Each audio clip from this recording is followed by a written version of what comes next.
right, hello. So this is podcast episode 5, and I am definitely going to wrap up the PS3 files with my final few games that are arcade stick compatible.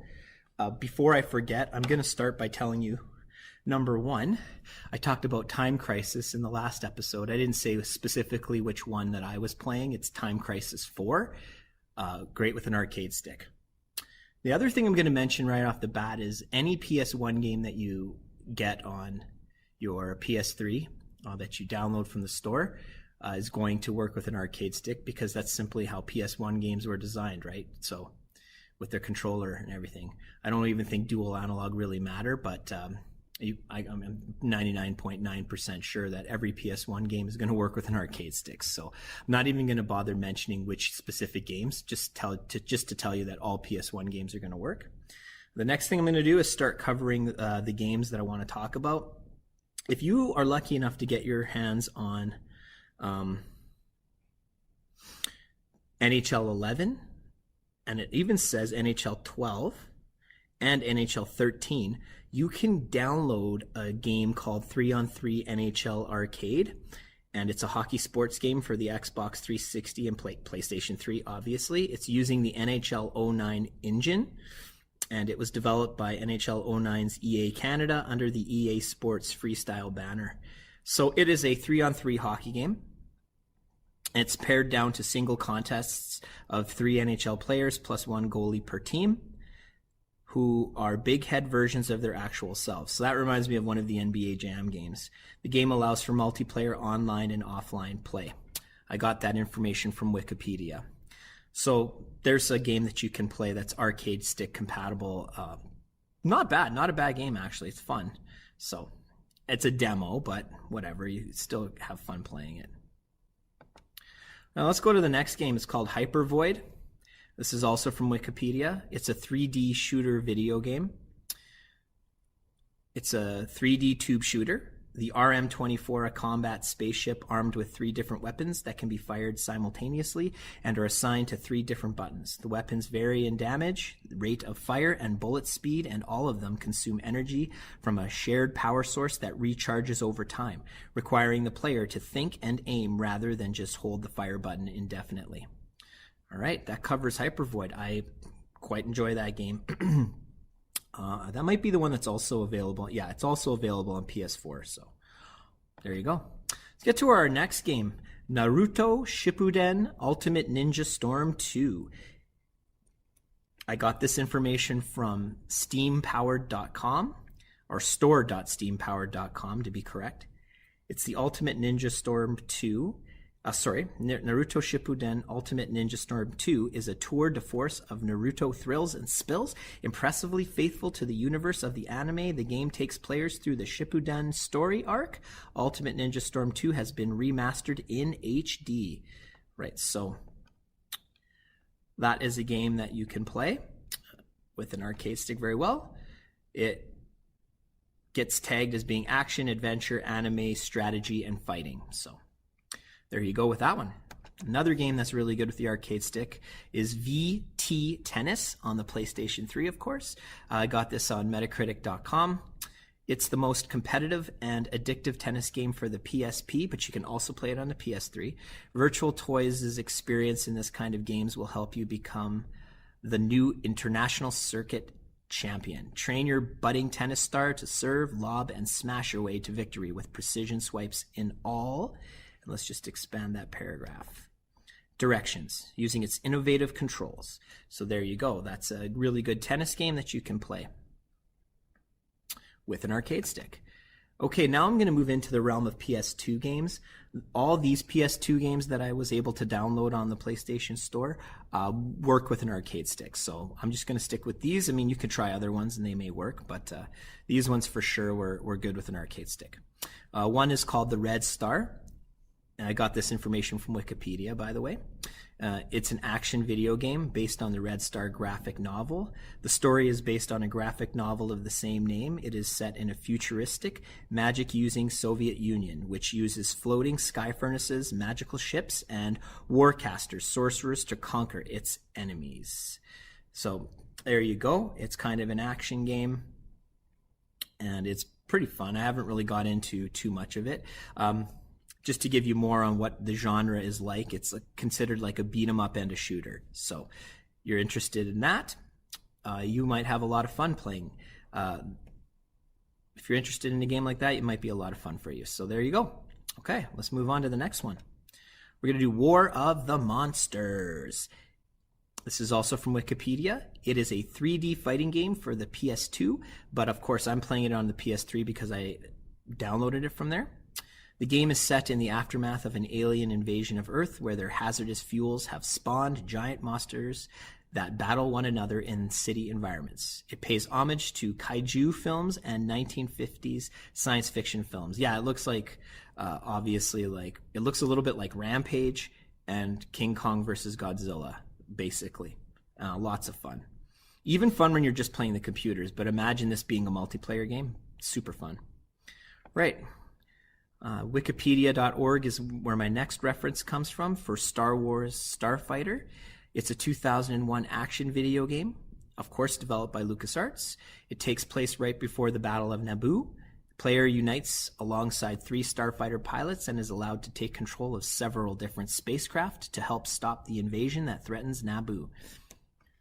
Fun game, Star Wars Starfighter. I being a huge Star Wars fan, really enjoy the Star Wars games where you're in the ship and you're just shooting bad guys. I really like those. So I have a lot of love for this game. Good with an arcade stick, of course. Okay, we're going to move on. Contra. This is also from Wikipedia. It's the 10th video game. Can you believe that? In the Contra series by Konami. It was developed by Team Neo Kijirushi, a group of staff members within Konami Computer Entertainment Tokyo, and it was released on the PlayStation 2 in 2004. It is a direct follow-up to Contra Shattered Soldier, since it is multi-directional shooter and is a departure from the traditional scrolling shooter formula for previous games. It was the first game in the series to receive an M rating from the ESRB. Okay, so it is not side-scrolling. But I actually don't mind that. I like it looking a little bit different. So run and gun kind of shooter game. Of course, you're probably very familiar with the Contra series, especially if you're my age and you grew up playing the original one on Nintendo with the code to get, I think, unlimited weapons and lives or whatever that was. A, B, B, up, down, left, right, whatever that was. I don't remember it exactly, but there are many people who do. Okay, let's move on from Neo Contra to another one. Rygar, the Legendary Adventure. This is also from Wikipedia. So it's also a PS2 game. It's an action adventure. Features 3D graphics. The player traverses the landscape armed with the disc armor, defeating enemies, collecting power-ups, and so forth. The camera is fixed in one location, but rotates accordingly when the player moves around.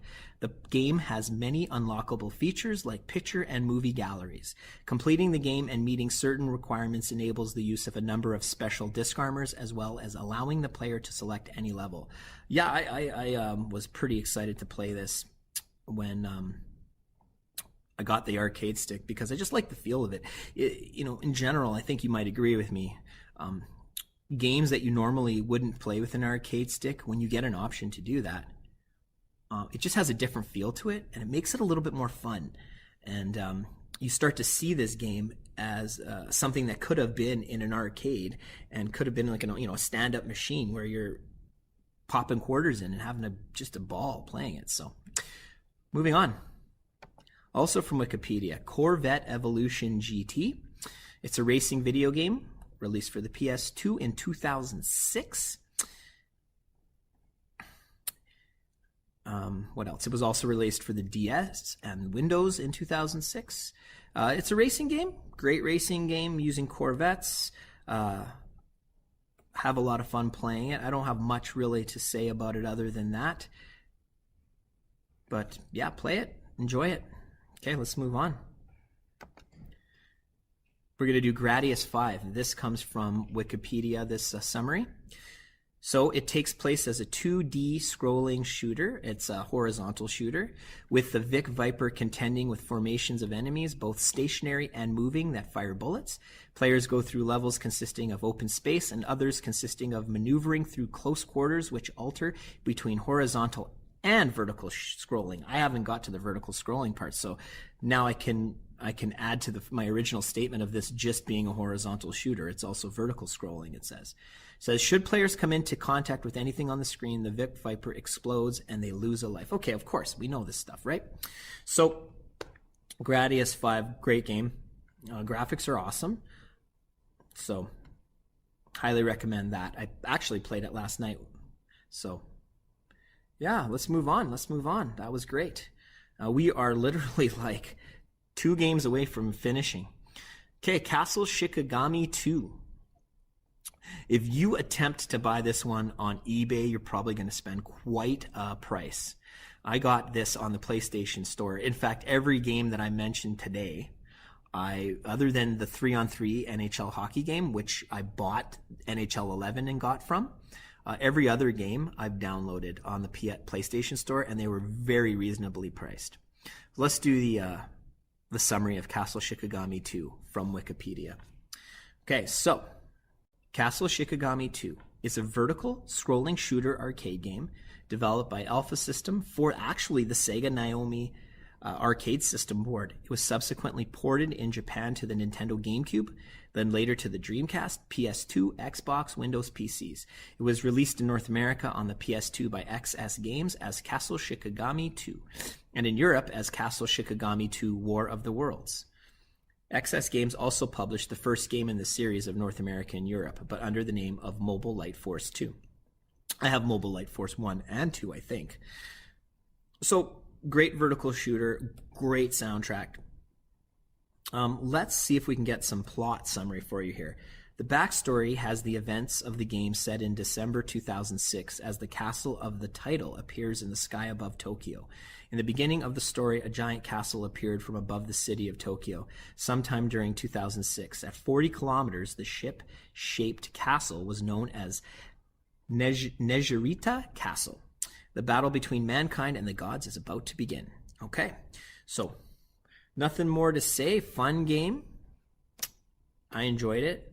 I like to come back and play it every now and then. I don't think you get multiple continues, so you have to be careful that you complete, you can't just die recklessly. But one strategy you can always use, which you might already know, is you can sense that your player number 1 is going to knock off, press start on the second controller so you can get in as player number 2 and continue playing. Right? I think that makes a lot of sense to people who are playing games like this, grew up in the 80s and 90s like I did playing games like that. So it's a way to extend your life in any video game. Okay, so now that I covered all the arcade stick games, I thought maybe I would just mention a few games that I thought were really fun on the PS3. They don't need an arcade stick for. You need the regular controllers, but I just thought they were fun enough to mention. So here is me going over some of the really cool games that I thought were arcade-like, but you are not able to use an arcade stick. Black Ops, Call of Duty, particularly for Dead Ops Arcade, because it's like a zombie version of Robotron from the 80s. So I thought that was really fun. I really liked Backsite Area 51. It does have its issues, but it has an Alien versus Predator first-person shooter type feel. So that's pretty cool. I also liked Ninja Gaiden 3, a really good hack and slash game. I haven't gotten too far in it, but it's really fun. Of course, the God of War series, great action adventures. Dead Space 3, I thought was a pretty good first-person shooter. I liked the Killzone games. I thought Dark Void was really fun. And Medal of Honor Warfighter, pretty awesome game. Okay, what else did I like? Darksiders, Borderlands 2, Quake 3 Arena, Darksiders 2, Resistance 3, Singularity, Medal of Honor, Blazing Angels 2, and The Last of Us. So these games I just mentioned are still active, or at least the last time I played them on online. So I think that now officially covers everything. So I mentioned some of the other games that I'm playing that I just really like. They're not necessarily arcade ones, but now I can wrap up officially. So it was great talking to you guys. When I come back, now it'll be no more PlayStation 3 anything. We can move on to other topics, which I'm super excited to do. So I'm out.